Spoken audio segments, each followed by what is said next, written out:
Well, Mary Kay, John Dorsey keeps adding to his front office experienced guys with GM experience, and it starts with Scot McCloughan, the most recent hire of John Dorsey. And the thing that stands out here is this is a guy that went on the Doug Gottlieb show and basically said, this was a few months ago, he would take Baker Mayfield as his quarterback.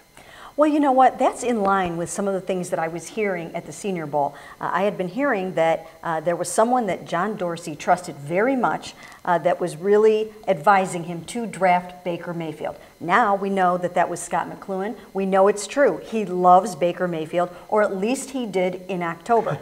But I think the thing to remember here, Dan, is obviously the Browns have the #1 overall pick, and they have the #4 pick. I think the thing to remember here is that the quarterback that they take has got to fit the system of Hugh Jackson and Todd Haley and Ken Zampese, and those guys have to be on board with this quarterback. And there's a lot of other people in that room too. You know, Elliott Wolf, Alonzo Highsmith, Andrew Berry's still around. There's a lot of guys that are going to be involved in making this decision. And ultimately, whoever they pick, that's got to be John Dorsey's guy, because he's going to be the one that takes the credit or takes the blame for this. Well, that is true. So it will be interesting to see how this goes down, because, you know, John Dorsey at the Senior Bowl, he defended Baker Mayfield's character. You know, there are issues with Baker Mayfield. The height and the character, those are the two main things that stand out about him. But they love his heart and soul. They love the way that he plays the game. His arm is way better than Johnny Manziel's. But still, I do think that John Dorsey, at least he said when he took the job, that he was committed to finding players for Hugh Jackson.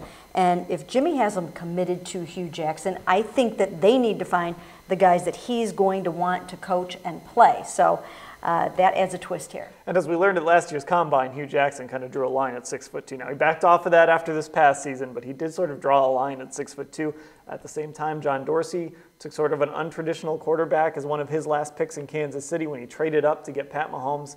Bigger guy, bigger than Baker Mayfield, but again, sort of a wild card based on the system he came from and the way he played. Yeah, and you have to look, too. Todd Haley is coming off of 7 years with Ben Roethlisberger, who is 6'5". So, you know, he has a tendency probably to go for more of a quarterback like that. And if they are going to end up with Baker Mayfield anywhere in this draft, I think that they would actually really have to do some convincing of the coaching staff. Well, the good thing the Browns front office has done so far is they've got everyone, including us, talking in circles about all of these quarterbacks. Nobody has any idea what they're going to do at #1 at this point, probably including the Browns themselves. Right.